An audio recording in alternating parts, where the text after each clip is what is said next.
Ya, Anda kembali Wednesday, selamat pagi Indonesia. Sekarang bagi orang tua ya, anaknya sedang sekolah, pasti sekarang sedang agak deg-degan nih. Gitu ya, benar. Apakah kemudian anak saya bisa mengerjakan soal-soal ujian sekolah sekarang kan yang sedang berlangsung, yaitu UAS. Benar, terus nanti nilainya bagus atau enggak ya. Terus anaknya mau belajar atau enggak, itu paling penting gak sih, anak belajar atau enggak. Jangan-jangan pulang udah kecapean atau mentalnya jatuh karena tadi nggak bisa, besoknya ulangan belum tentu mau belajar. Atau hilang fokus malah main game, nonton YouTube zaman sekarang kan, Betul. gadget yang ada. Nah langsung aja kita ngobrol nih bersama pakar parenting dan juga motivator, yaitu Yuliana Hartanto. Selamat pagi, Mbak Yuli.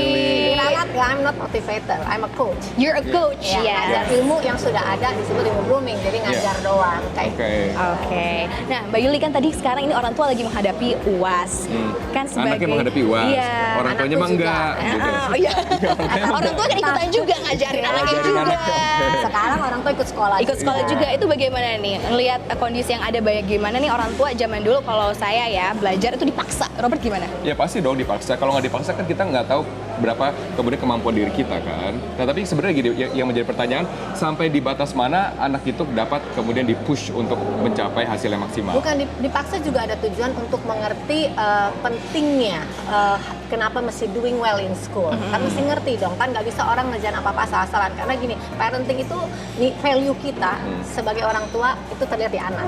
Yeah. Kalau saya orangnya do something, do my best. Ya, itu harus anak lihat. When you do something, at least I know you try. Yeah. Kalau you try nggak bisa, I forgive you. Okay. Tapi kalau you nggak try, I'll be so upset, angry, marah dong. Karena jiwa malas itu tidak boleh ada. Yeah. Jelasin lagi, kalau orang malas mau sukses susah. Karena Yeah. di mana-mana cerita orang sukses harus rajin. Yeah. Nah, tapi juga harus mengerti orang tua itu ngerti bahwa nggak semua anak level akademik kemampuannya sama. Betul. Gitu. Jadi kalau saya bikin statement lumayan strong. Apa? If something happen to your kids, anak you salah atau nggak benar, orang tua yang salah.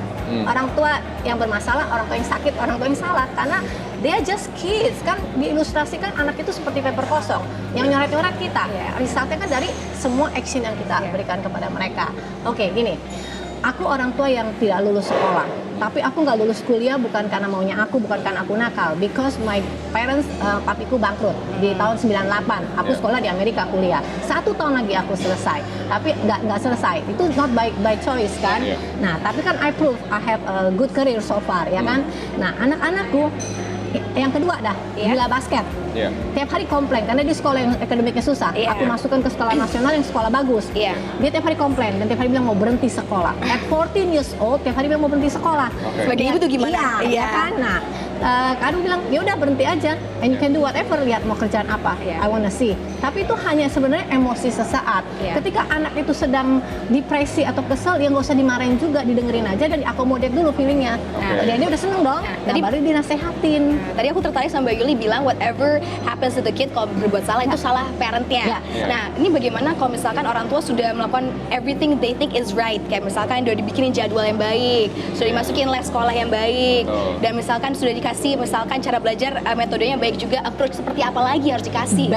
The best way menurut parents kan, kacamata parents, kita harus melihat kacamata anak, bahwa nggak setiap anak kuat di akademik. Tadi lagi-lagi pendidikan itu dibagi dua.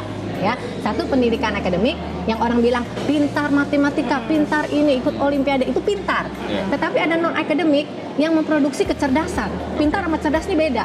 Orang cerdas nggak perlu pintar, orang pintar belum tentu cerdas. Tapi bukan ini harus balance dua-duanya. Nah, makanya saya ada menjadi guru grooming karena beban saya di situ.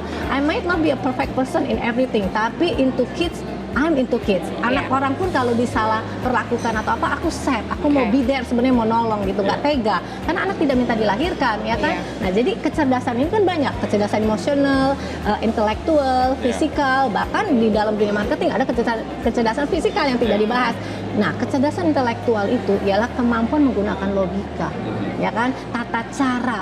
Nah, dalam hidup ada cara merespon ke orang, cara bicara. Berapa banyak anak yang sekolah di nasional yang bagus banget nih, yang terkenal, ketemu orang, I feel not connected to them. Mereka nggak bisa nyapa orang, mereka bengong kayak orang culun. Nah, sedangkan orang tua tahu sukses di dunia ini sudah terpampang di dunia.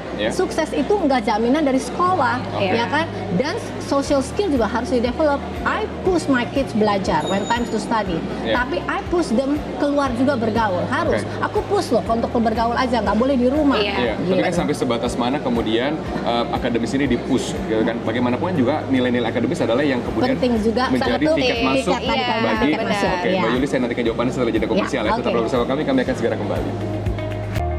Ya, Mbak Yuli tadi menyambung yang segmen sebelumnya kita berbicara kecerdasan dan kepintaran kan harus balance, ya kan? Nah, memang ada hal lain selain kepintaran yang harus diasah itu kecerdasan. Tapi kan bagaimanapun nilai ukuran kuantitatif ya adalah nilai kepintaran yang kemudian menjadi tiket masuk bagi sekolah-sekolah Nah tertentu mungkin kan. orang-orang tua yang pintar harus belajar, harus dicerdaskan, ya kan? Iya. Harus dicerdaskan bahwa hidup itu kan harus balance, Ya. ya kan?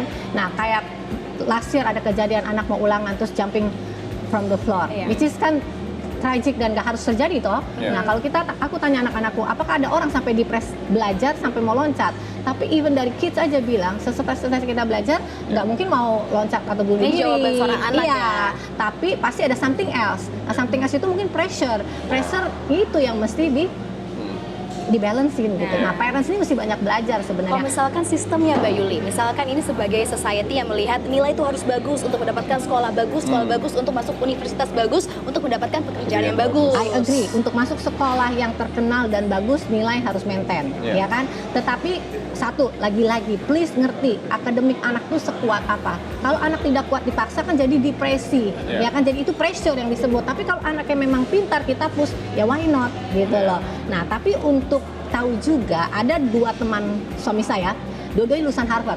Harvard, everybody knows. Yang satu sekarang di perusahaan yang besar di Indonesia, Yeah. yang satu end up jual handphone di Roxy. Hmm. Ya, jadi end resultnya kan belum Apa tentu faktor sama. X yang menentukan itu? Iya, maksudnya gini. Mereka bukan berarti jualan handphone, siapa tuh distributor besar Iya, sekali, kan sukses seperti itu besar. juga. Bukan, Sukses besar. hanya punya toko aja. Iya. Jadi maksudnya gini, jebolannya sama Harvard. Iya. Tercapai dong mimpi orang tua anak Iya. lulusan Harvard, tapi ending resultnya beda. Tapi sedangkan ada teman saya yang tidak lulus SMA, mau nggak mau kerja dan sekarang become a successful businessman di Indonesia. Nah, itu kenapa Berarti rahasianya apa? faktor apa Faktor itu? X-nya apa tuh? Karena ada faktor yang kecerdasan itu, anaknya tidak malu jual pipa gas waktu miskin-miskinnya, anaknya rajin, ya kan, dan fighting spirit, Gigih. ya, above every academic fighting spirit. Karena cari duit itu, sekarang saya udah pernah kerja, saya tahu cari duit itu susah banget, nggak Iya. gampang. Walaupun pinter belum tentu pasti bikin banyak duit, Oke. gitu. Untuk instill nilai-nilai ini ke dalam seorang anak tuh bagaimana Mbak? Soalnya kan anak-anak pasti mentalnya atau pikirannya belum panjang seperti seorang dewasa gitu. Ya gini, banyak komunikasi dan memperlihatkan dunia, memperlihatkan setiap kasus-kasus yang ada di depan mata kita gitu. Kenapa orang itu bisa kaya, kenapa orang itu bisa sukses, kenapa dia bisa gagal. Semua ada prosesnya. Yang kita mesti keep bahas itu proses jungkir baliknya orang. Nah, itu yang saya sering ngomong, anak saya, I want Lamborghini one day. I said, you know how much it costs? How long and how hard you have to work to get that money untuk beli. Sekarang sepatu aja segini, dikasih comparison. Latih logika. Kalau ketika logikanya berjalan, kecerdasan itu akan ada. Mulai umur berapa Mbak? Selama dia bisa udah mulai bicara komunikasi, bisa Ya. diajarkan. Kalau belum bisa komunikasi nggak bisa diajak ngomong. Oke, tapi sekarang ada juga kemudian pengajaran orang-orang tua, yaitu generation X atau baby boomers yang kemudian menghasilkan orang-orang sukses di masa sekarang. Dikatakan Tiger Mom. Benar. Ya kan? Sekarang Tiger Mom adalah Apalagi ibu Asia ya, terminologi Tiger Mom. dari Tionghoa ya kebanyakan ya, kemudian Indonesia. Berarti Anda tidak setuju dengan Tiger Mom dong? Setuju. Aku dikirimin buku sama orang pribumi malah. Buku itu ke aku katanya. This is you katanya. Gitu. I'm hard on them at the same time I'm chill. Soft. Ya. Chill. Jadi makanya orang tua ini mesti tahu tidak ada parenting yang terbaik. Semua parenting itu baik dan harus mau trial and error. Jangan sombong nggak mau coba parenting cara orang lain. Coba dong ngintip-ngintip, nyontek-nyontek parenting. Kenapa anak dia bisa begini? Dicoba, dipraktekkan. You never know resultnya akan bagus gitu loh. Kalau gitu karakter seperti apa yang cocok dengan generation Z seperti sekarang? Kan punya karakteristik yang berbeda kan dengan Oke. millennials bahkan. Sebelum saya bahas karakter ya, Iya. ada pekerjaan yang dulu zaman beberapa dekade lalu tidak terpikir bahwa itu akan bikin uang banyak. Apa? Orang yang kerja di IT, orang yang kerja di sosmed, internet, Iya, they benar. make more money dan orang-orang yang orang tua dulu pikir insinyur, dokter, banker, Pengacara, bikin semuanya, duit. iya. Jadi mungkin ke depannya, berapa dekade ke depan, anak-anak kita punya job yang kita tidak pernah terpikirkan. Yang you prepare your kids is not only academic, they inner gitu loh, inner peace, acceptance, confidence, personality, all this kind yang non-academic, soft skill. Karena semua orang sukses selalu kalau ditanya gini, 85% of success is What? soft skill. Soft skill. Berarti Ya, soft skill hard itu skillnya 15 malah. attitude. soft skill itu ya attitude, kecerdasannya, behaviornya, ya kan? Dan kegigihan, Ya. bagaimana menghargai proses juga ya Mbak Yuli tadi. Basic karakter. Menarik ya. Saya sih pengen dengar penjelasan Mbak Yuli lebih banyak lagi.